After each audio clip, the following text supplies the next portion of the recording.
तो hello everybody, once again welcome back to your own channel the exam S.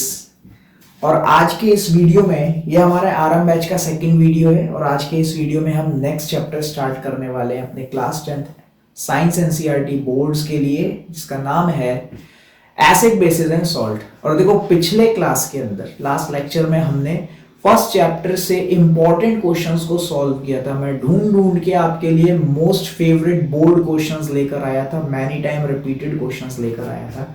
और उन questions को बहुत अच्छे से सीखते सीखते हमने चैप्टर की इतनी बेसिक अंडरस्टैंडिंग डेवलप कर ली थी कि अब यदि उस चैप्टर से किसी भी प्रकार का सवाल आ जाए तो हम चूकेंगे नहीं। इसी तरह से इस चैप्टर में भी यही काम करने वाले हैं। आंसर्स की अंडरस्टैंडिंग डेवलप करेंगे, क्वेश्चंस में अप्रोच कैसे बनाई जाए वो डेवलप करेंगे, सीखेंगे कि कैसे आप क्वेश्चंस को पढ़ेंगे, किस प्रकार से उसमें हिंट ढूंढेंगे और किस प्रकार से अपने आंसर को सोचेंगे, कैसे आपका दिमाग वहां पहुंचेगा। ये सारी चीजें हम करना सीखेंगे। लगभग 48 क्वेश्चंस को मैं लेकर आया हूं। इन 48 क्वेश्चंस को सॉल्व करते करते आपके अंदर इतना कॉन्फिडेंस डेवलप करवा दूंगा, इस तरह से अप्रोच लगाना सिखा दूंगा, हिंट पकड़नी सिखा दूंगा, है ना, आंसर फ्रेमिंग करना सिखा दूंगा कि फिर इस चैप्टर से दुनिया भर का कहीं का भी सवाल आ जाए आप लोग चूकेंगे नहीं, छोड़ेंगे नहीं, फोड़ के आएंगे। तो आइए चलिए स्टार्ट करते हैं बिना किसी देरी के। हमारा चैप्टर हमारे सामने हमारा इंतजार कर रहा है और कह रहा है कि मालिक आइए और हमको पाइए। तो देखो भाई, चैप्टर का नाम है एसिड बेसिस एंड सॉल्ट। बहुत ध्यान से सब लोग सुनते रहेंगे। कई बार ऐसा होता है बच्चों के साथ कि क्वेश्चन क्या कहना चाह रहा है बच्चे यही नहीं समझ पाते हैं। तो बहुत ही शुद्ध पारिवारिक हिंदी की भाषा के अंदर मैं आपका क्वेश्चन की भाषा को, डिफिकल्ट लैंग्वेज को, इंग्लिश को सिंपल सी हिंदी में कन्वर्ट करूंगा। आप समझो, अपनी नजरों को चील की तरह यहां पीछे लगा लो और अपने कानों को मेडिटेशन में ले जाओ मेरी आवाज के ऊपर। तो वेल कोऑर्डिनेटेड मैनर में आपकी आंखें और आपके कान काम करने चाहिए। बहुत जल्दी चीज़ों को आप सीखोगे और बहुत जल्दी चीज़ें आपको रट जाएंगी, क्योंकि रटाना मेरा काम है। हमारे चैनल की टैगलाइन क्या है भाई? डिस्क्रिप्शन में देखकर बताना सब लोग कमेंट में। चलिए स्टार्ट करते हैं। फर्स्ट क्वेश्चन मुझे लगता नहीं कि इस पे हमें चर्चा करनी चाहिए, इसलिए मैं इस क्वेश्चन को छोड़ दे रहा हूं। पहला सवाल बेकार है जो मैंने चुना है, वो है पहला। सबसे पहले जो मेरा चुना हुआ सवाल सामने आ रहा है वो है सेकंड क्वेश्चन। आइए क्या कह रहा है सेकंड क्वेश्चन, तो देखते हैं।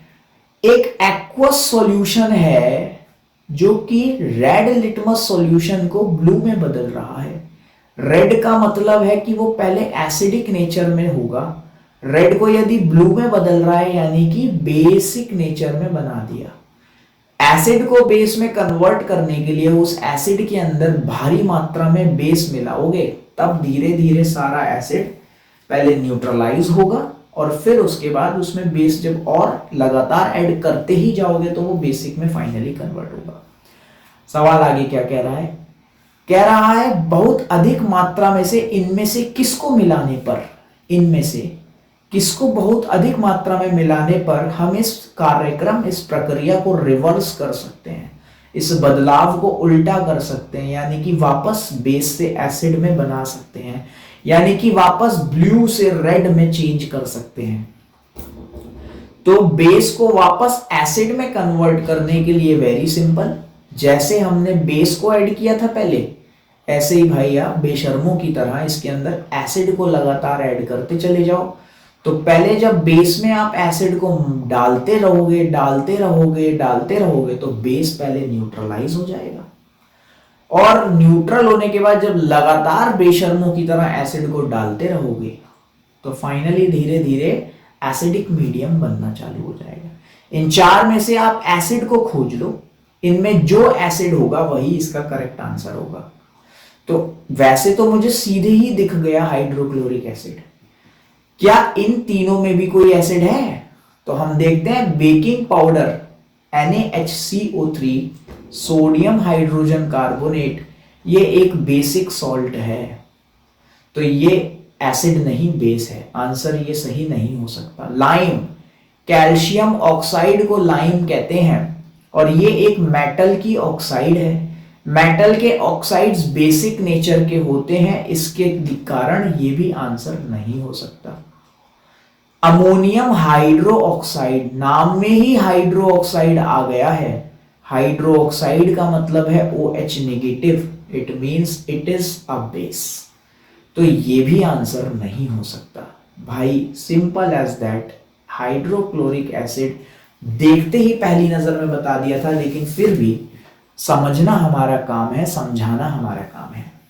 तो आइए जरा आगे चलते हैं और देखते हैं अगले सवाल की ओर क्या कह रहा है हमसे अगला सवाल।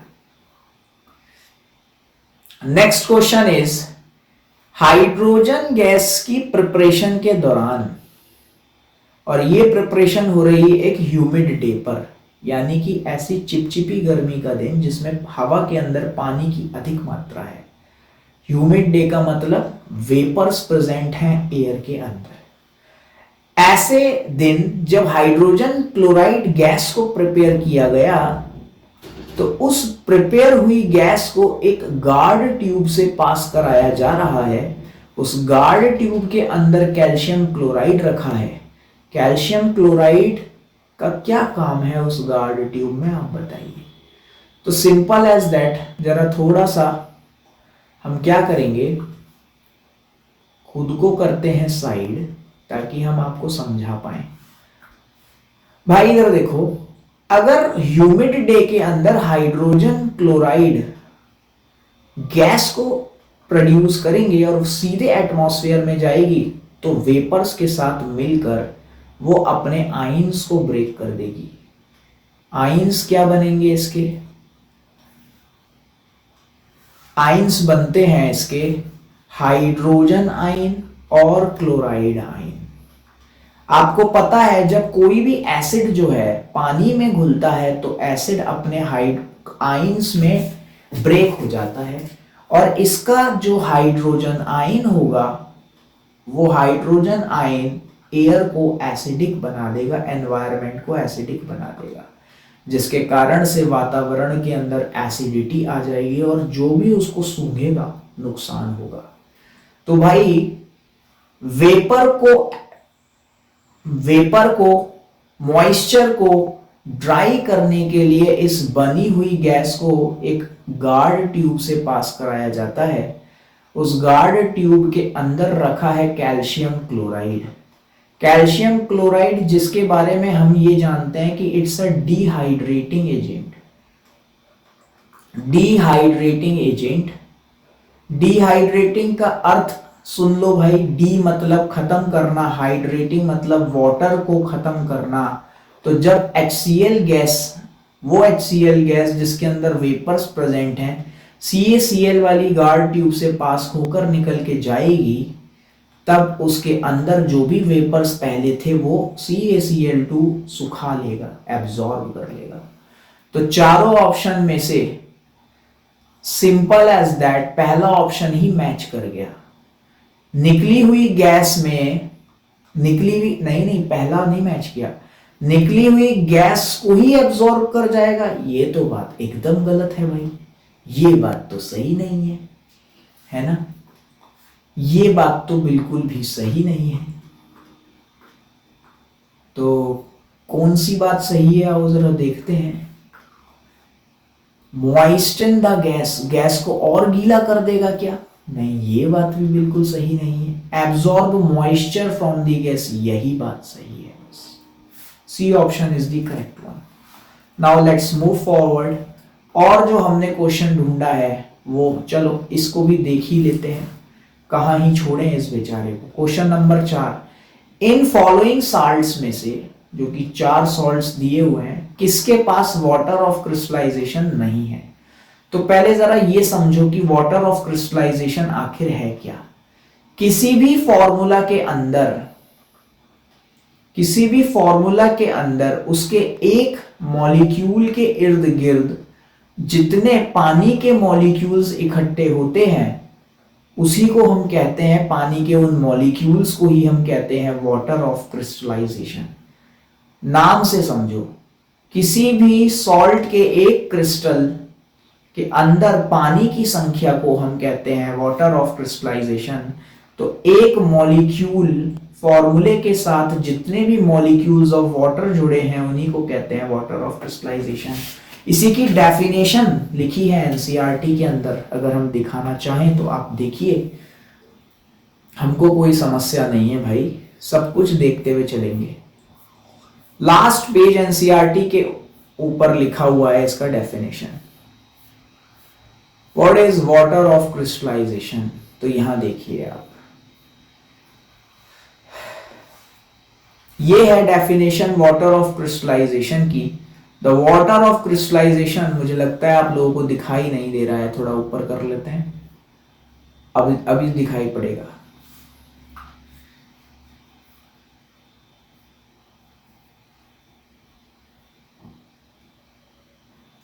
यस, तो क्या कह रही है definition, it is the fixed number of water molecules present in one formula unit of A salt. किसी भी सॉल्ट के एक मॉलिक्यूल को इन्होंने वन फॉर्मूला यूनिट बोला है, उसके अंदर जो fixed number of water molecules होते हैं उसी को हम कहते हैं वाटर ऑफ क्रिस्टलाइजेशन।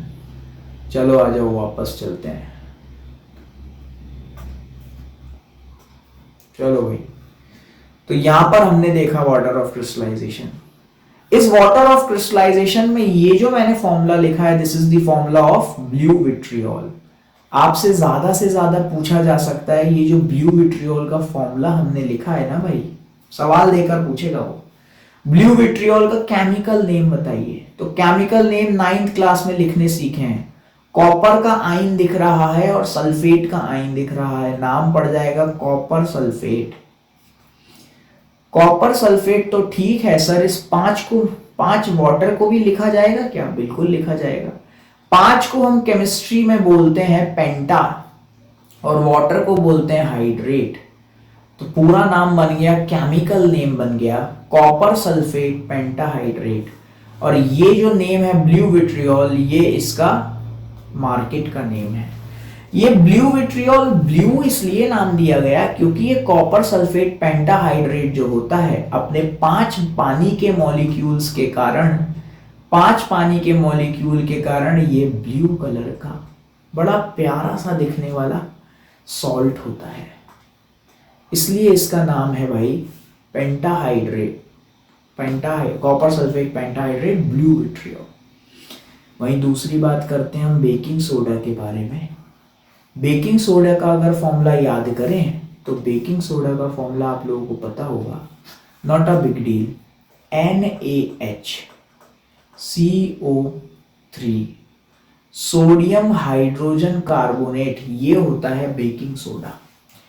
इसके अंदर कोई वाटर का मॉलिक्यूल नहीं दिख रहा। जबकि वॉशिंग सोडा की बात करें तो वॉशिंग सोडा बेकिंग सोडा को ही जब गर्म करते हो ना तो Na2CO3 plus H2O plus CO2 reaction याद कर लो।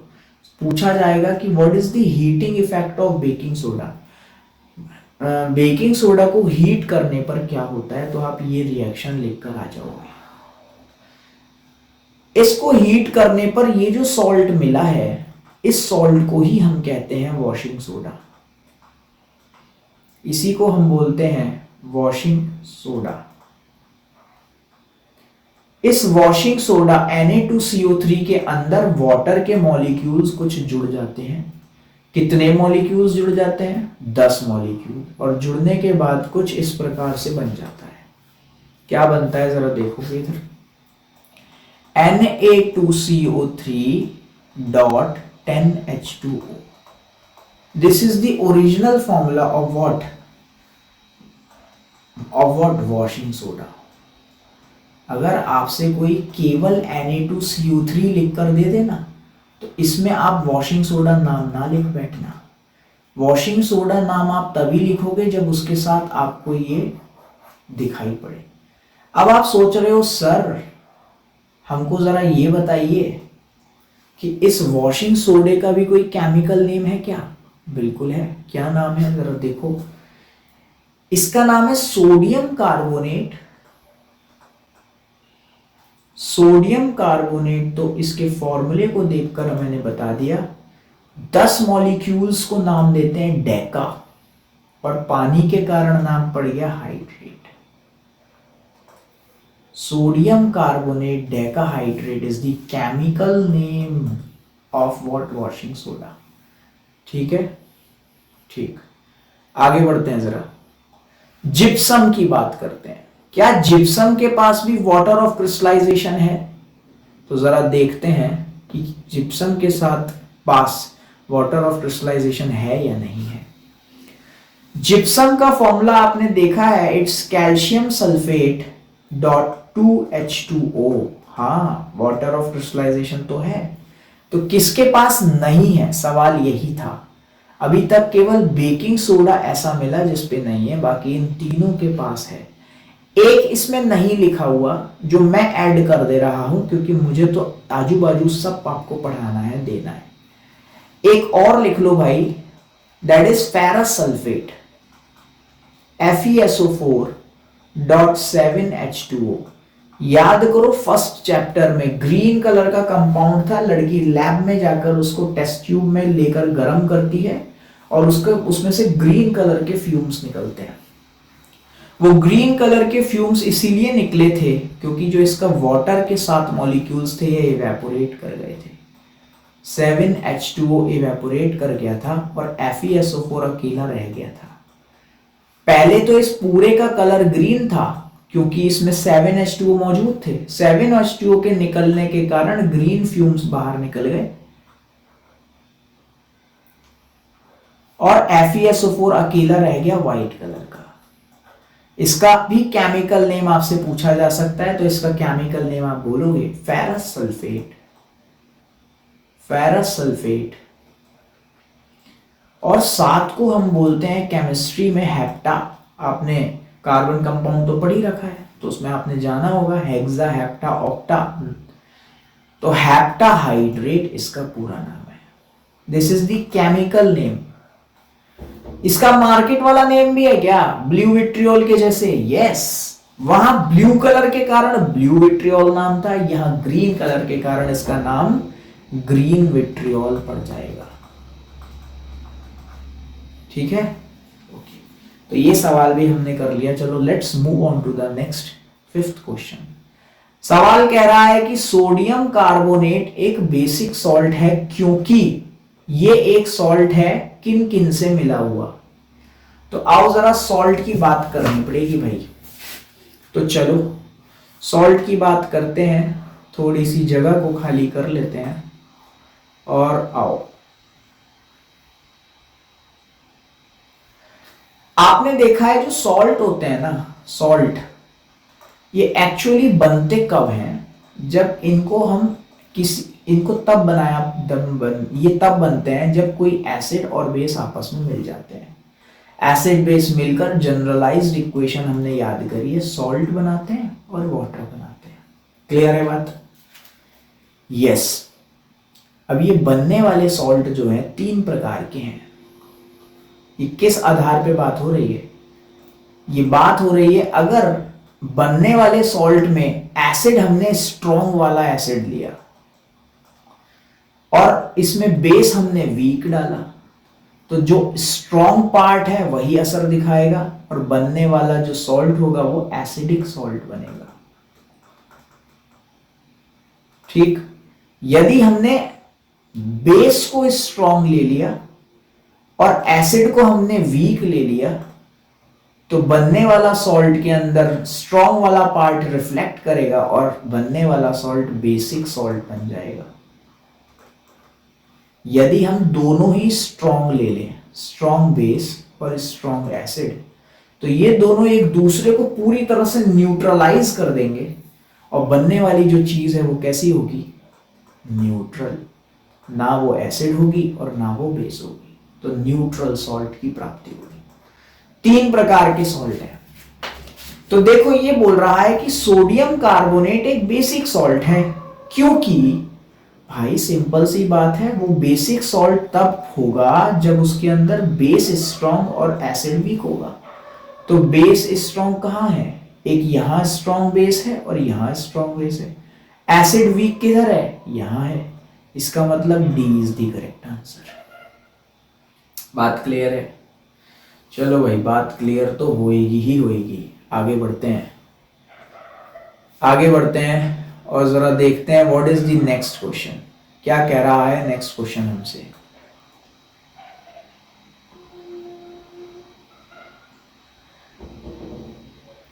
Next question is calcium phosphate present होता है दांतों के इनेमल में। हमारे दांत के ऊपर एक चमक होती है, polish, that is called enamel and it is the hardest substance of the body. इस इनेमल की नेचर क्या है, न्यूट्रल, एम्फोटेरिक, एसिडिक या बेसिक? इनमें से क्या है? तो अभी याद कर लो, माउथ के अंदर जो भी चीज पाई जाती है वो बेसिक होती है, तो answer is basic. Calcium phosphate एक बेसिक सॉल्ट है, ठीक है? ओके, आगे बढ़ते हैं, ये सवाल भी खत्म हो गया। नेक्स्ट क्वेश्चन की तरफ चलते हैं। And what is the next question? सुनो ध्यान से, क्या बोल रहे हैं, मेरी बात को सुनना। कह रहे हैं कि एक सॉइल का सैंपल है, उसको पानी में मिलाया गया और फिर उसको सेटल करने के लिए छोड़ दिया गया। क्लियर सुपरनेटेंट सॉल्यूशन जो था, सुपरनेटेंट सॉल्यूशन ये होता है जब किसी टेस्ट ट्यूब के अंदर आपने कोई चीज मिलाई और मिक्स करने के बाद उसे छोड़ दिया, वो जब सेटल डाउन हो जाती है नीचे, तो ऊपर का बचा हुआ हिस्सा कहलाता है सुपरनेटेंट। जो ऊपर है वही सुपर है, नेटेंट है। Supernatant is the upper part. तो सुपरनेटेंट सॉल्यूशन ने क्या किया, पीएच पेपर को येलोइश ऑरेंज बना दिया। येलोइश ऑरेंज का मतलब, ऑरेंज मतलब रेड, समझ रहे हो ना? ऑरेंज का मतलब रेड, इसका मतलब एसिडिक बना दिया। इसका मतलब ये जो चीज थी ये एसिड थी, और ये एसिड इसलिए हुई क्योंकि सॉइल मिली थी इसके अंदर, यानी कि सॉइल के अंदर एसिड कंटेंट था। तो जब सॉइल को पानी में मिला के शेक किया, पानी के अंदर आ गया एसिड। अब ये बोल रहे हैं कि इनमें से कौन सी चीज को हम मिलाएं इस सुपरनेटेंट सॉल्यूशन के अंदर, ताकि पीएच कलर, पीएच पेपर का कलर वापस ग्रीनिश ब्लू हो जाए। यानी कि ब्लू करना चाहते हैं, और ब्लू का मतलब बेस। अब बेस बनाना चाहते हैं सुपरनेटेंट को, ये अभी एसिड है। एसिड को बेस बनाने के लिए आपको उसमें बेस डालना पड़ेगा, वेरी सिंपल। और लगातार बहुत देर तक बेस डालते रहो तो अपने आप वो बेस में कन्वर्ट हो जाएगा और ब्लू कलर दे देगा। इनमें से ढूंढ लो, चार में से कौन सी चीज बेस है। लेमन जूस खट्टा होता है और सोर होना एसिड की पहचान है, this can not be the answer. Vinegar भी खट्टा होता है, एसिड है। कॉमन सॉल्ट यानी कि NaCl, NaCl न्यूट्रल होता है, ये भी नहीं हो सकता answer. Antacid, yes, antacid आप लोगों को याद आ रहा होगा कि antacids are the weak base. तो अगर मैं वीक बेस को इसमें लगातार थोड़ी देर के लिए मिलाता रहूं, बहुत देर डिसॉल्व करने के बाद ultimately the supernatant will become basic in nature. बात क्लियर है? ठीक है भाई। एंटा एसिड वीक बेस, MgOH का होल ट्वाइस, ये हमने सेकंड चैप्टर में पढ़ा है। अगर ना याद हो तो आओ मैं आपको दिखाता हूं कहां पढ़ा है। इधर देखो,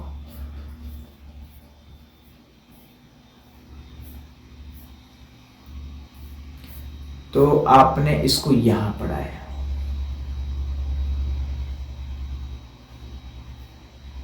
yes, these antacid neutralize Axis acid, magnesium hydroxide, MgOH का होल ट्वाइस। इसी को मिल्क ऑफ मैग्नीशिया के नाम से जानते हैं। ये एक वीक बेस है और इसको एसिडिटी को न्यूट्रलाइज करने के लिए हम यूज करते थे, ठीक है ना? चलो वापस आते हैं।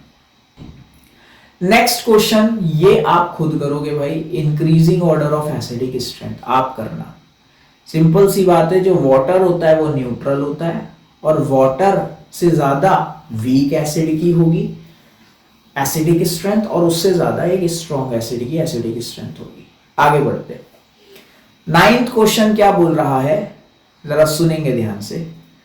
9th क्वेश्चन कह रहा है कि यदि कुछ बूंदे कंसंट्रेटेड एसिड की गलती से आपके हाथ के ऊपर गिर जाए तो क्या करना चाहिए, इन 4 बातों में से पढ़कर बताइए।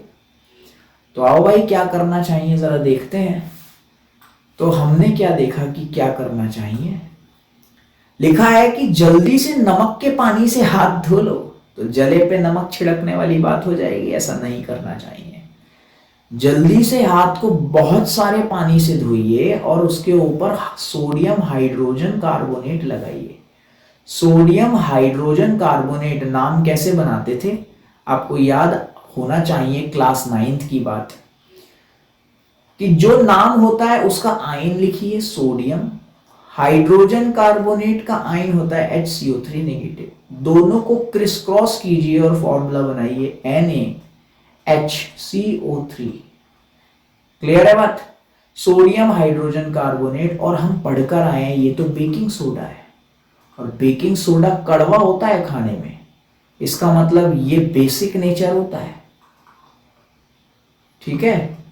और बहुत स्ट्रॉन्ग बेस है कि वीक है, इट्स अ वीक बेस, इसीलिए एसिडिटी को खत्म करने में भी ये यूज हो जाता है एज एन एंटी एसिड।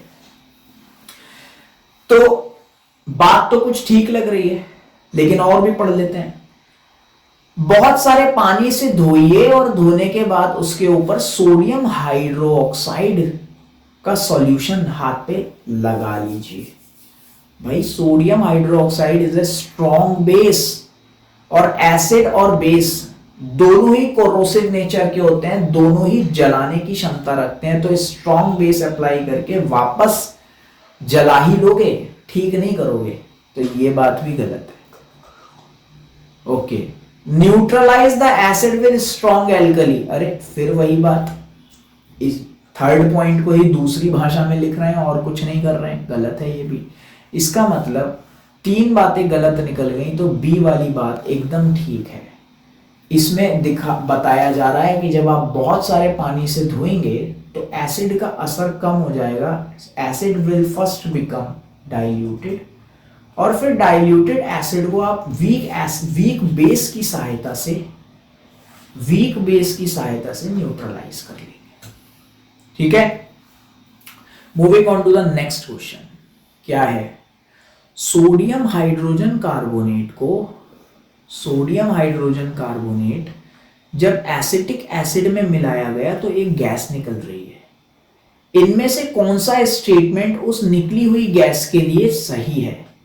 तो अगर भाई आप लोगों को याद हो, सोडियम हाइड्रोजन कार्बोनेट को जब हम एसिटिक एसिड में डालेंगे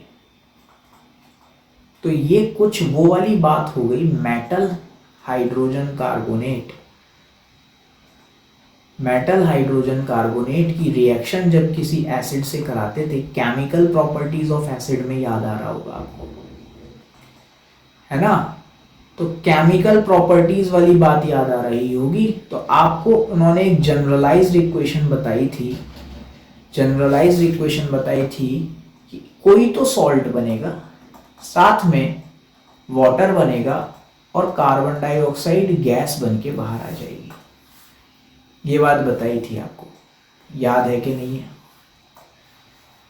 तो यहां पर आप सॉल्ट कौन सा बनेगा वो आप चेक कर लीजिए, बाकी कार्बन डाइऑक्साइड और वाटर तो यहां पर बनेगा ही बनेगा।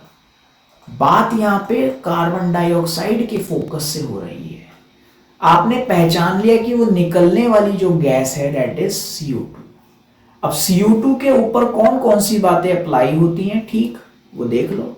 CO2 लाइम वाटर को मिल्की कर देती है, ये बात एकदम सही बात है भाई, लाइम वाटर को मिल्की करती है। ये जलती हुई फायर स्प्लिंटर चूल्हे को बुझा देती है, ये वाली बात भी एकदम सही है, फायर एक्सटिंग्विशर होती है। ये सोडियम हाइड्रोक्साइड के सॉल्यूशन में डिसॉल्व कर जाती है, NaOH। NaOH के अंदर CO2 डिसॉल्व कर जाएगी, CO2 डिसॉल्व कर जाती है। और दूसरी बात है, चौथी बात है, sorry, it has pungent odour. नहीं भाई, इट्स ओडोरलेस। तो चौथा ऑप्शन एकदम गलत है। वो कहां कहां पे दिख रहा है? चौथा यहां दिख रहा है, तो ये गलत हो गया। D option. सी में दिख रहा है, ये भी गलत हो गया। पहला दूसरा या पहला दूसरा तीसरा। अगर NaOH के अंदर CO2 को ऐड करें तो ये बात ठीक है या गड़बड़ है, इसको जरा चेक करते हैं। क्या ये पॉसिबल है? भी बिल्कुल पॉसिबल है।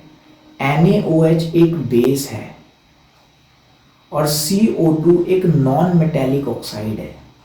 तो जब नॉन मेटल की ऑक्साइड्स बेस के साथ रिएक्ट करती हैं तो नॉन मेटल ऑक्साइड्स एसिड बन जाती हैं, बिकॉज आपको पता है नेचर, नॉन मेटल के ऑक्साइड्स एसिड होते थे। तो यस, एसिड और बेस की आपस में रिएक्शन बन जाएगी, ऐसे में एक सॉल्ट बनेगा और वाटर मिलेगा। इसी रिएक्शन को जब कोई एसिड और बेस आपस में रिएक्ट करते हैं, सॉल्ट वाटर बनाते हैं, इसको न्यूट्रलाइजेशन रिएक्शन कहते हैं। तो क्या इसका डिसॉल्व होना पॉसिबल है? फिर क्या सोडियम हाइड्रोक्साइड में ये डिसॉल्व हो सकती है? बिल्कुल हो सकती है भाई, ये बात भी ठीक है। तो B option is the correct. बोलो, बात क्लियर है? चलो आगे बढ़ते हैं।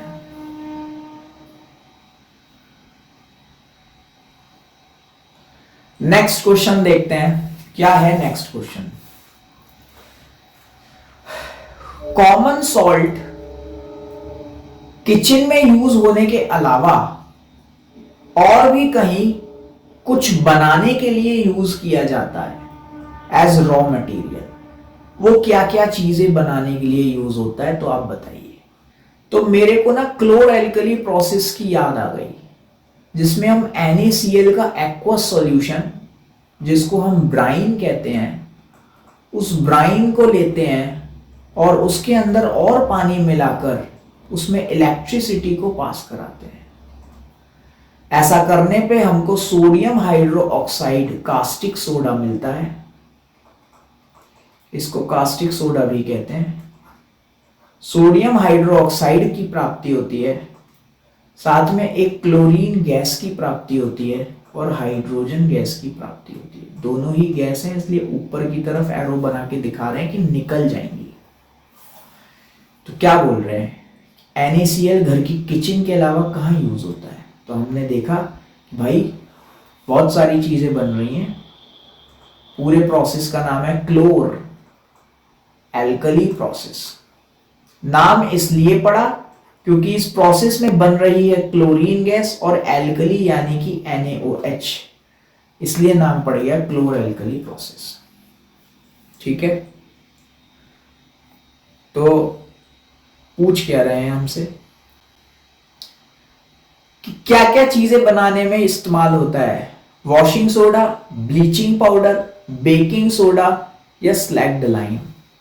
ओके, इनमें से क्या क्या चीजें बनेगी? वॉशिंग सोडा बनेगा क्या? ब्लीचिंग पाउडर बनेगा क्या? बेकिंग सोडा बनेगा क्या? स्लैग्ड लाइम बनेगा क्या? हाँ जी, इसके लिए जरा और एक चीज हमको सीखनी पड़ेगी। वो क्या है? वो ये है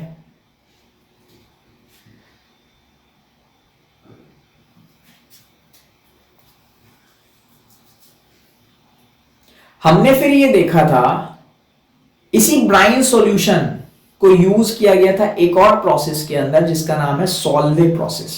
एनसीईआरटी में नाम नहीं दिया हुआ है बट रिएक्शन दी हुई है उसकी। सॉल्वे प्रोसेस क्या होता है?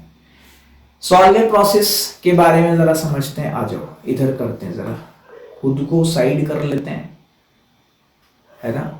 हमारी कोई महत्वता नहीं है, आप कंटेंट की महत्वता देखिए बस। सॉल्वे प्रोसेस की बात करते हैं और इस सॉल्वे प्रोसेस में क्या होता है, यही ब्राइन सॉल्यूशन को अगेन लेते हैं NaCl एक्वस स्टेट में, इसके अंदर फिर से पानी डालते हैं, इसके अंदर अमोनिया गैस डालते हैं और इसके अंदर CO2 डालते हैं। ये सारी चीजें डालने पर हमको प्राप्त होता है अमोनियम क्लोराइड NH4Cl, साथ में sodium hydrogen carbonate baking soda. तो इसका मतलब देखो NaCl से हमको बेकिंग सोडा की प्राप्ति हो रही है। ग्रेट, बेकिंग सोडा की प्राप्ति हो रही है, बेकिंग सोडा की प्राप्ति हो रही है। ओके, इसी बेकिंग सोडा को हम गर्म कर देंगे तो आपको याद आ रहा होगा, अभी पिछली वाली पेज पे हमने ये वाली रिएक्शन लिखी थी, heating effect of baking soda. CO2 निकल जाएगी, साथ में वाटर भी निकल जाएगा और ये बन जाएगा इसके अंदर 10H2O जुड़ने के बाद वॉशिंग सोडा। तो वॉशिंग सोडा भी बन सकता है। नाउ ब्लीचिंग पाउडर बन सकता है क्या? What is this bleaching powder?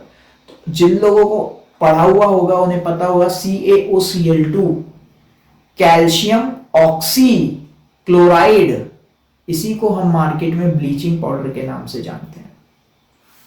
जिन लोगों ने पढ़ा होगा उन्हें पता होगा, कैल्शियम ऑक्सी क्लोराइड को ही ब्लीचिंग पाउडर कहते हैं।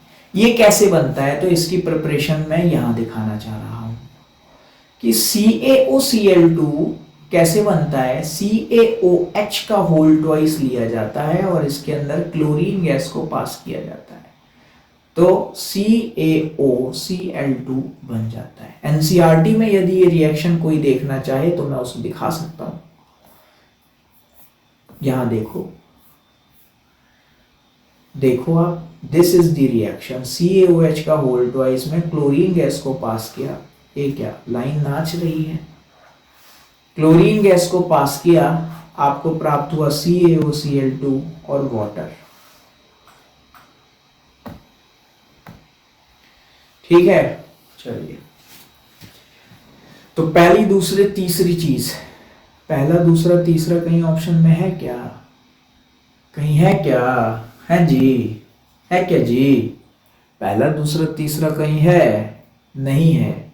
ओके, लेकिन पहला तीसरा तो है। हाँ जी है, और पहला तीसरा भी फिर ये C ऑप्शन हम ले लेंगे, क्योंकि पहला और तीसरा तो डायरेक्ट प्रोडक्ट्स हैं। देखो, वॉशिंग सोडा और बेकिंग सोडा ये दोनों डायरेक्ट प्रोडक्ट्स हैं भाई, इसलिए इसकी महत्वता बढ़ गई और इसको चुन लिया गया आंसर में।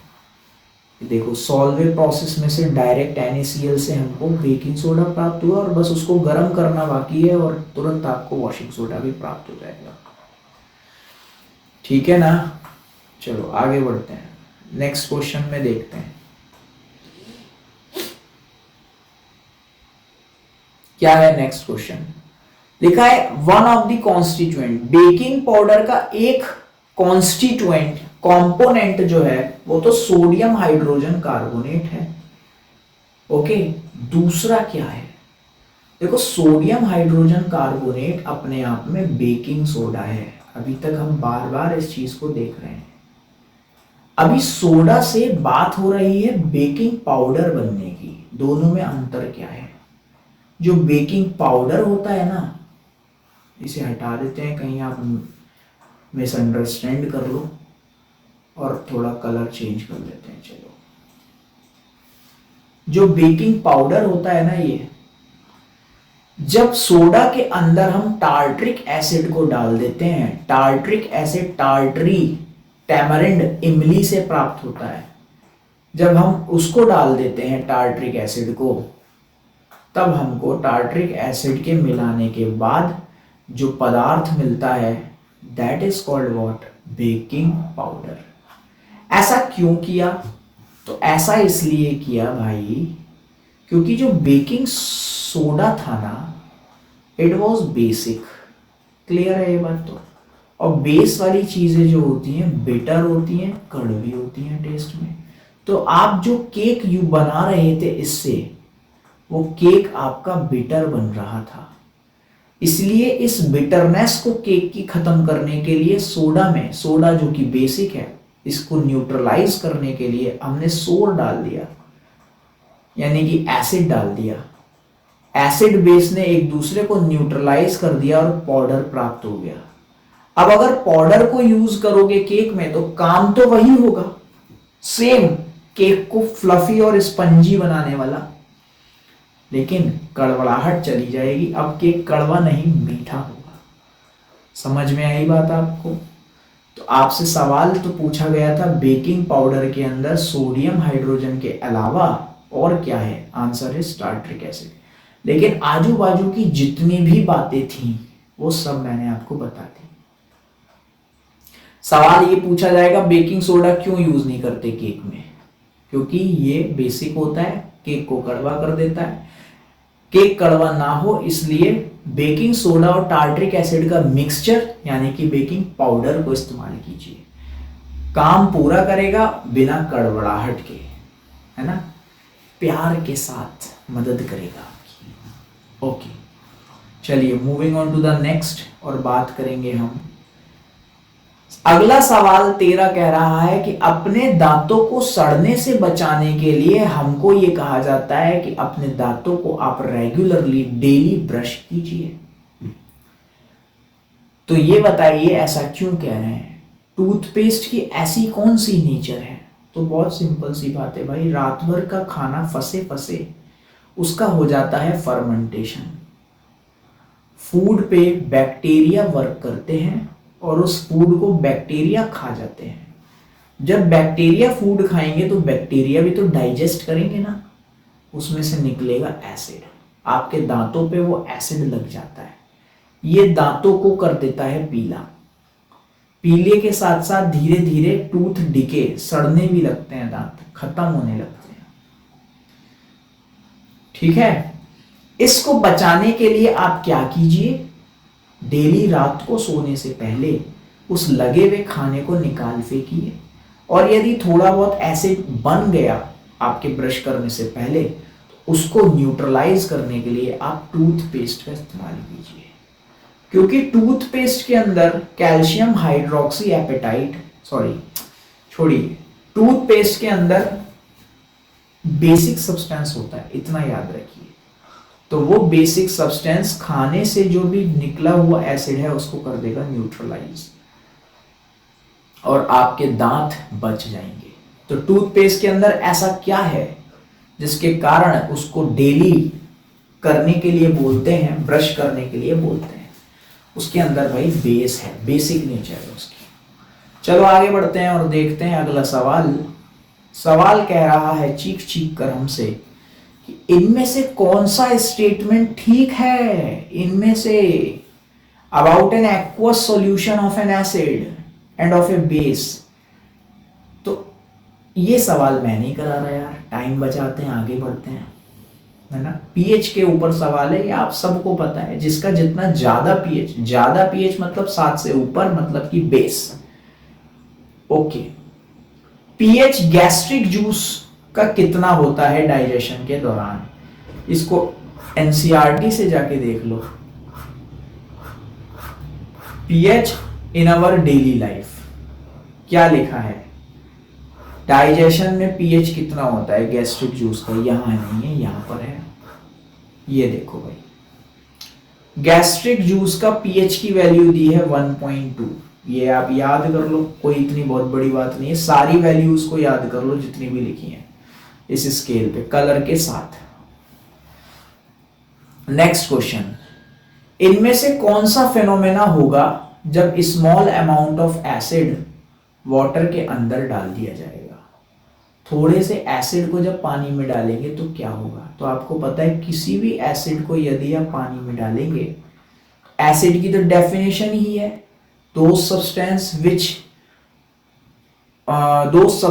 which on dissolving into water release their hydrogen ion। ये अपने हाइड्रोजन आयंस को रिलीज कर देंगे, और हाइड्रोजन आयंस जो होते हैं वही एसिडिक नेचर के लिए रिस्पॉन्सिबल होते हैं। तो फिर क्या होगा?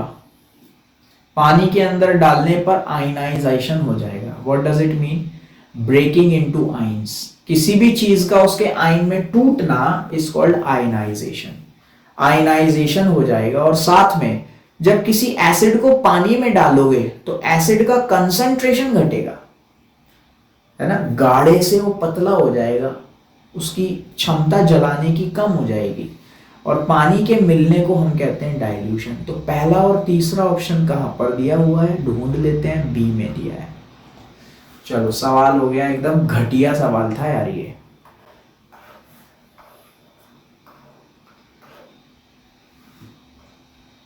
सेवनटीन्थ क्वेश्चन कह रहा है इनमें से कौन सा एसिड बेस इंडिकेटर के तौर पे यूज किया जाता है एक अंधे व्यक्ति के द्वारा। जो नेत्रहीन व्यक्ति है वो इसमें से किस चीज का इस्तेमाल कर सकता है।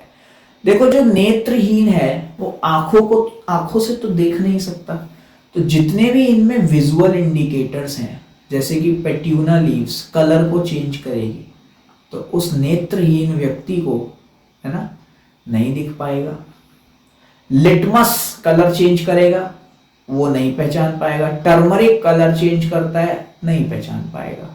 Vanilla essence all factory indicator है जो कि अपनी स्मेल चेंज करेगा, है ना। ओके, इसी के द्वारा वो जो विजुअली इंपेयर्ड पर्सन है एसिड बेस इंडिकेटर के तौर पे वो इसी को यूज करेगा। क्वेश्चन नंबर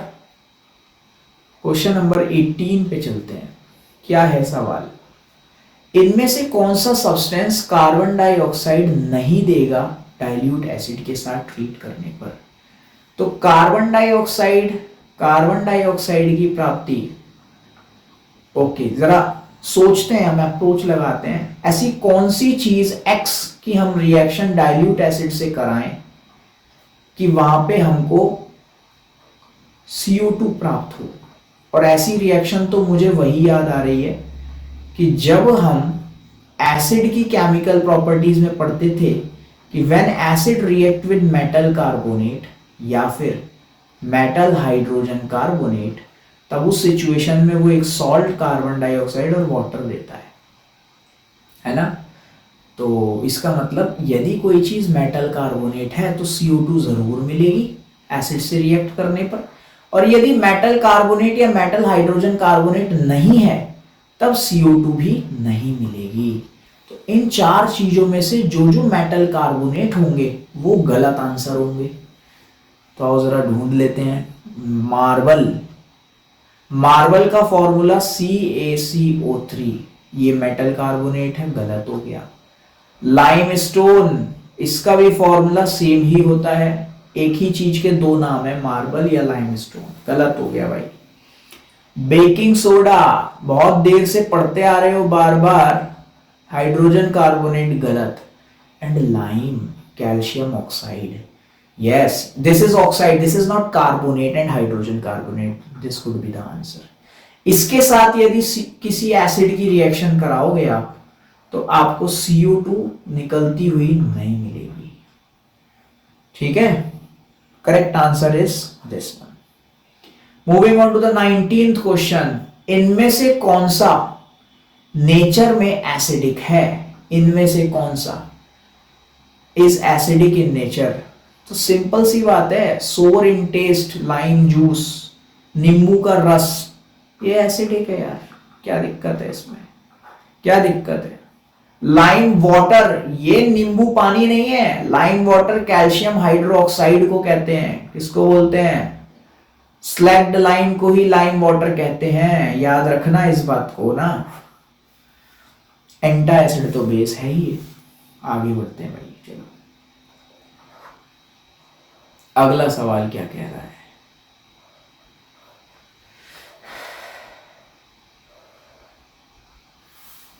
अगला सवाल क्या कह रहा है जरा देखते हैं कि ओके,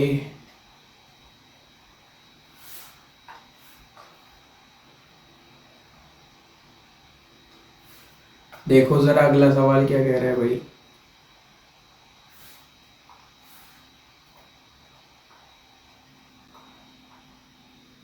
सेटिंग करने में टाइम लग रहा है, इट्स ओके, समझ आएगा, अब आपको दिख भी रहा होगा, पीछे सवाल दिख रहा है ना सबको। देखो भाई क्या कह रहा है अगला सवाल, ध्यान से देखना।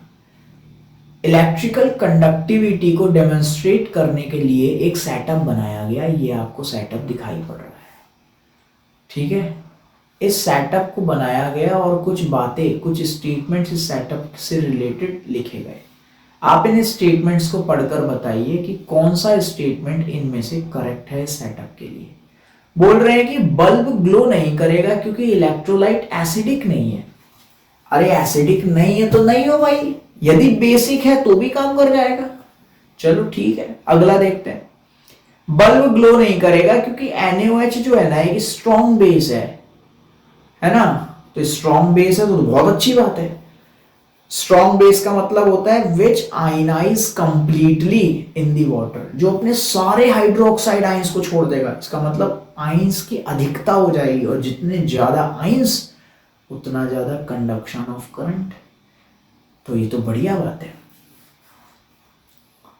ओके, बल्ब नहीं ग्लो करेगा क्योंकि सर्किट इनकम्प्लीट है। भैया पानी में सर्किट इनकम्प्लीट रहे तो रहे, क्योंकि पानी के अंदर तो कंडक्टिविटी का काम आयंस का होता है। तो यदि दो तार दूर दूर भी है ना, इधर देखो, दो तार दूर दूर भी है ना, तब भी करंट पास हो जाएगा through the water in the form of ions. Okay, bulb will not glow because it depends upon type of electrolytic solution. इस बात पे कोई डिपेंड नहीं करता, ये वाली बात गलत है। बल्ब नहीं ग्लो करेगा क्योंकि कंप्लीट नहीं है, इनकम्प्लीट सर्किट है, ये वो गलत बात है। बल्ब ग्लो कर जाएगा क्योंकि NaOH स्ट्रॉन्ग बेस है, हाँ ये बात ठीक है भाई।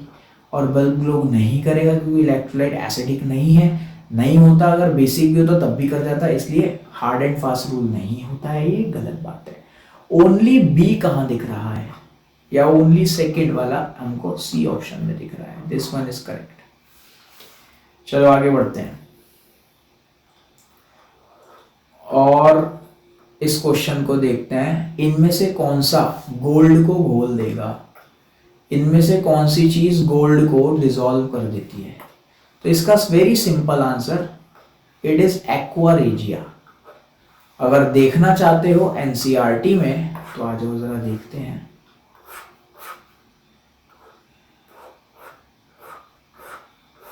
Where is aqua regia?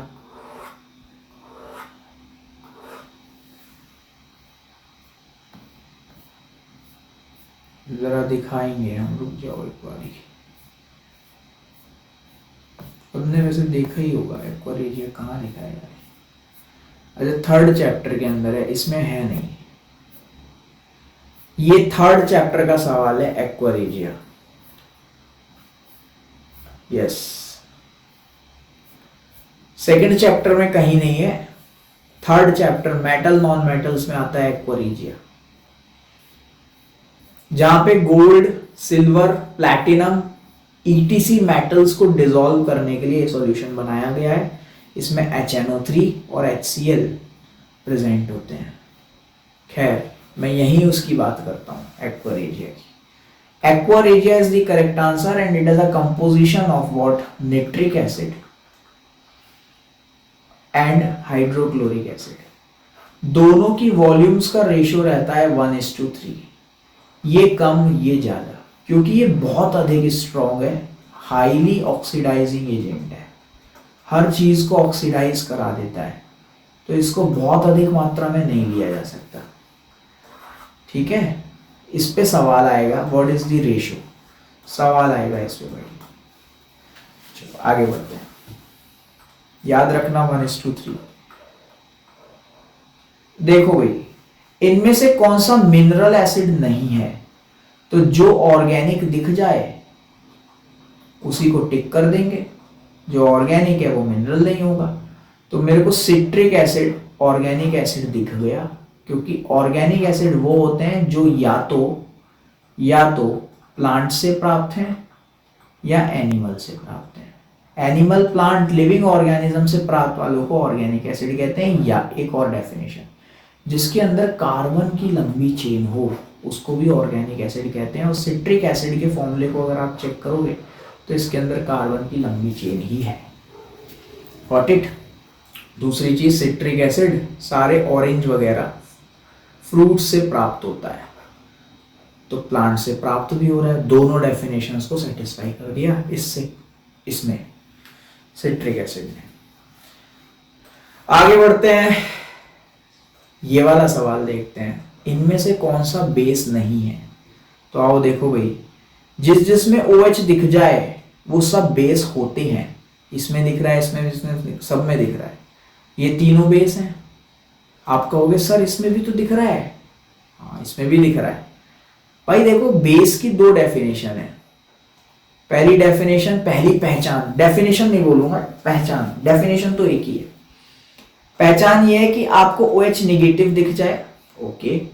और दूसरी बात, वो OH नेगेटिव जब पानी में घोला जाए बेस, तब OH नेगेटिव को रिलीज भी कर दे, ओके। दो सब्सटेंसेस, बेस की डेफिनेशन बन जाती है, दो substances which on dissolving into water releases their hydroxide ions, उनको बेस कहते हैं। तो आप जब ऊपर की तीन चीजों को पानी में डालोगे तो आपको प्राप्त होगा OH नेगेटिव, लेकिन चौथी को डालने पे आप देखोगे कि there is no gain of hydroxide ion in the solution. ऐसा इसलिए हुआ क्योंकि ऊपर की जो तीन चीजें हैं ना, ये आयनिक बॉन्ड से बने हुए हैं, आयनिक बॉन्ड्स बने हुए हैं इनके अंदर। और आयनिक बॉन्ड का मतलब आयंस आके जब जुड़ते हैं, जैसे पोटेशियम आयन जब OH नेगेटिव आयन से जुड़ेगा तब KOH बनेगा, और पानी डालने पे ये वापस से अपने आयंस में ही टूट जाएगा। ये आयनिक बॉन्ड्स होते हैं। लेकिन जो आप चौथा वाला देख रहे हो, it's a carbon compound, organic compound. और कार्बन के कंपाउंड बनते हैं कोवैलेंट बॉन्ड से। कोवैलेंट बॉन्ड में आयंस होते नहीं है, कोवैलेंट बॉन्ड में तो शेयरिंग होती है। शेयरिंग के कारण ये आयंस से कभी बने ही नहीं है, और जब आयंस से जो चीज बनी ही नहीं है वो आयंस को देती भी नहीं है, इजीली नहीं देती। इसलिए OH इसमें जो लगा हुआ दिख रहा है वो आयन के रूप में प्राप्त नहीं होता है, वो इसको एल्कोहलिक प्रॉपर्टी प्रदान कर रहा है, ठीक है ना। और जिन लोगों ने कार्बन कंपाउंड सीखा हुआ है वो तो इसको एक नजर में पहचान जाएंगे कि it is not an base, it is what, it looks like a base but it is not a base, it is actually alcohol। आगे बढ़ते हैं भाई, मूव करते हैं अगले सवाल पे। सवाल की संख्या है 24। लगभग 1 घंटा हम बिता चुके हैं इस चैप्टर को करते करते। बहुत बढ़िया, जो लोग हमारे साथ अभी भी इस वीडियो में बने हुए हैं भाई, बहुत बढ़िया जा रहे हो। बता दे रहा हूं मैं आपको, इतना ज्ञान आप इस चैप्टर के बारे में प्रदान कर रहे हो, सॉरी गेन कर रहे हो, प्रदान तो मैं कर रहा हूं कि उतने ज्ञान से आपका बोर्ड भली भांति बीत जाएगा, पार हो जाएगा। और ना केवल पार हो जाएगा, आप फोड़ोगे, बहुत बढ़िया नंबर लेकर आओगे। इनमें से कौन सी चीज करेक्ट नहीं है, तो इसको आप देखो। कह रहा है कि सारे मेटल कार्बोनेट्स एसिड के साथ रिएक्ट करके सॉल्ट, वाटर और कार्बन डाइऑक्साइड देते हैं। ये बात सही है, हमको ढूंढनी है गलत वाली बात। तो ये बात तो ठीक है, गलत को ढूंढ रहे हैं हम। सारे मेटल ऑक्साइड्स पानी के साथ रिएक्ट करके सॉल्ट एंड एसिड को पैदा करते हैं। सारे मेटल ऑक्साइड्स सॉल्ट और एसिड को पैदा करते हैं? नहीं यार, मेटल के ऑक्साइड यदि पानी के अंदर डाल दिए जाएं तो वो तो हाइड्रो ऑक्साइड में बदल जाते हैं। CaOH का whole twice, combination reaction chapter 1 याद आ रहा है कि नहीं? इधर देखो, CaOH2O के साथ CaOH का होल ट्वाइस बन रहा था, कॉम्बिनेशन रिएक्शन, एक्सोथर्मिक रिएक्शन। ये तो बेस की फॉर्मेशन हो रही है, एसिड की तो नहीं होगी मेटल के ऑक्साइड से। मेटल के ऑक्साइड से पानी के साथ मिलाने पर बेस की प्राप्ति होती है, ना कि एसिड की। स्टेटमेंट गलत हो गया, यही इसका आंसर होगा। चलो आप कहोगे सर चेक कर लो एक बार और, तो हमने कहा चलो चेक कर लेते हैं भाई। Some metals react with acid, कुछ मेटल एसिड के साथ रिएक्ट करेंगे, सॉल्ट और हाइड्रोजन। सम मेटल क्यों, सारे मेटल करेंगे भाई एसिड के साथ। तो some non metal oxides react करेंगे पानी के साथ टू फॉर्म एन एसिड। ये वाली बात ठीक है, नॉन मेटल ऑक्साइड्स पानी के साथ एसिड बनाएंगे। दिखाता हूं, एग्जाम्पल समझना। इसको हटाते हैं, यहीं लिख कर दिखाएंगे। नॉन मेटल के ऑक्साइड के तौर पे मैंने CO2 लिया और ये पानी के साथ रिएक्ट करती है H2O और ये बना लेती है acid, weak acid, carbonic acid H2CO3। H2CO3 बन जाता है भाई, समझे? ओके, मूव करते हैं, चलो आगे। तो आंसर इसका क्या है जो कि ठीक नहीं है, वो ये वाली बात ठीक नहीं थी। मूविंग ऑन टू नेक्स्ट, इस कॉलम को आप लोग मैच कीजिए, शेड कार्ड को भी आप लोग मैच कीजिए, ये सारे आपके करने के सवाल हैं। आ जाओ, ये वाली बात देख लेते हैं जरा। क्वेश्चन नंबर 27 क्या कह रहा है, इनमें से कौन सी बात सही है? किस बारे में? जब गैस को हम वाटर से पास कराएंगे तो क्या होगा? जब गैस को पानी से पास कराओगे तो वही एसिड वाली बात, when dissolve into water it will give out their ions, it will give out their ions, अपने आयंस को जन्म दे देगी ना।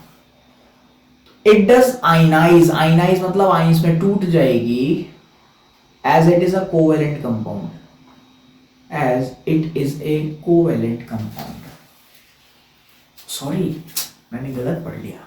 ये गलतियां आपसे भी होंगी भाई, इसीलिए हम बता रहे हैं कि समय रहते कैसे आपको अपनी गलती को पकड़ना है और सुधारना है, जैसे कि मैं कर रहा हूं। कह रहा है कि ये तो कोवेलेंट कंपाउंड है, ये तो कभी आयनाइज होगा नहीं पानी में घोलने पर, तो क्या ये बात सही है? नहीं, ये बात गलत है। कोवेलेंट कंपाउंड है, ये बात तो ठीक है, H और Cl के बीच में बॉन्ड है, शेयर्ड पेयर ऑफ इलेक्ट्रॉन का bond, it's a covalent bond, but ये आयनाइज नहीं होगा, ये गलत बात है, आयनाइज हो जाएगा। ओके, ध्यान से सुनना मेरी बात, मैं क्या बोल रहा हूँ कि ये आयनाइज हो जाएगा। यहाँ पे बहुत बड़ा क्वेश्चन मार्क आपके मन में आया होगा कि सर कैसी बात कर रहे हो, आप तो कह रहे थे कि जो चीजें कोवेलेंट बॉन्ड से बनी होती हैं वो कभी आयनाइज नहीं होती हैं। अब आप कह रहे हो कि कोवेलेंट तो है बट आयनाइज करेगा, ऐसे कैसे? तो देखो यहाँ पे जरा एक नई थ्योरी आती है, ध्यान से सुनना और रट लेना यहीं के यहीं। क्या? जो कोवेलेंट बॉन्ड्स होते हैं ना, इन पे सिचुएशन अप्लाई होती है। अगर इनके अंदर हम किसी पोलर सॉल्वेंट को डाल दें तब तो ये आयनाइज कर जाएंगे, हो जाएगा आयनाइजेशन।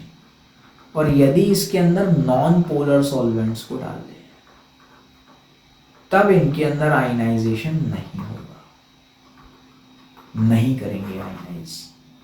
सर ये क्या चीज़ है, ये समझ नहीं आ रहा सर, पोलर नॉन पोलर।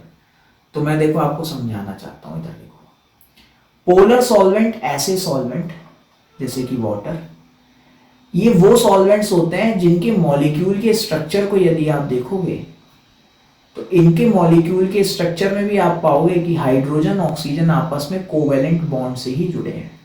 लेकिन हाइड्रोजन की जो इलेक्ट्रॉन के प्रति चाहत है वो बहुत ज्यादा स्ट्रांग होने के कारण, बहुत ज्यादा स्ट्रांग होने के कारण, इधर देखो जरा, ये इस बॉन्ड के अंदर बैठे दो इलेक्ट्रॉन्स को अपनी तरफ खींच लेती है, इस बॉन्ड के अंदर बैठे दो इलेक्ट्रॉन्स को अपनी तरफ खींच लेती है। और बेचारे हाइड्रोजन के इलेक्ट्रॉन्स भी कुछ कुछ ऑक्सीजन की तरफ चले जाते हैं, जिसके कारण एक पोलैरिटी क्रिएट हो जाती है। पोलैरिटी, पोल मतलब क्या होता है? किनारे। तो एक pole, positive negative poles, polarity create हो गई, इसके ऊपर कुछ नेगेटिव चार्ज ज्यादा आ गया और हाइड्रोजन के ऊपर पॉजिटिव चार्ज आ गया। ठीक है, ज्यादा नेगेटिव चार्ज आ गया इसके ऊपर और पॉजिटिव चार्ज आ गया हाइड्रोजन के ऊपर, इस हाइड्रोजन के ऊपर भी पॉजिटिव चार्ज। तो इलेक्ट्रॉन के एक तरफ शिफ्ट होने के कारण, एक तरफ इलेक्ट्रॉन के शिफ्ट होने के कारण जो कि इलेक्ट्रॉन्स का जो इफेक्ट था एक एटम के ऊपर चला गया ज्यादा, नेगेटिव इफेक्ट ज्यादा चला गया ऑक्सीजन के पास, और इलेक्ट्रॉन्स की हाइड्रोजन से दूरी हो जाने के कारण हाइड्रोजन के पास डेफिशिएंसी टाइप का इफेक्ट क्रिएट हो गया, पॉजिटिव इफेक्ट। ठीक है, और ये एक्चुअल इफेक्ट्स नहीं है, ये तो केवल शिफ्टिंग के कारण कुछ कुछ पैदा होते नजर आ रहे हैं, है ना। तो ये इलेक्ट्रॉन की शिफ्टिंग से एक के ऊपर नेगेटिव आना और एक की तरफ पॉजिटिव आना, इसी को हम कहते हैं पोलैरिटी। पोलैरिटी, एक किनारे पे इलेक्ट्रॉन का खिसक जाना।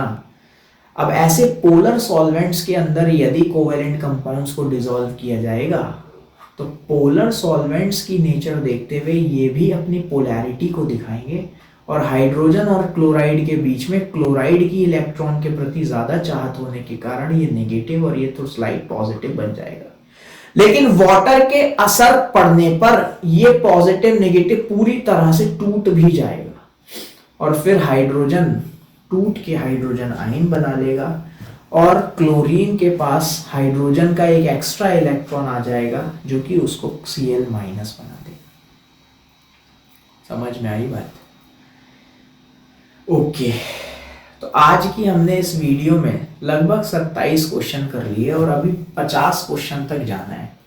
20 से 22 क्वेश्चन अभी बचे हैं। वीडियो हो चुकी है लंबी, तो इसको हम बनाएंगे 2 पार्ट्स के अंदर, ठीक है? तो आज का वीडियो हम इतना ही रखते हैं और अगली क्लास में हम फिर मिलेंगे अगले वीडियो के साथ और आगे के इसी चैप्टर के क्वेश्चंस के साथ। तब तक के लिए बहुत बहुत धन्यवाद आपका हमारे साथ जुड़े रहने के लिए। जो आप हम सिखा रहे हैं, आप सीख रहे हैं पूरे दिल के साथ, इसके लिए धन्यवाद, बहुत बहुत धन्यवाद आपका।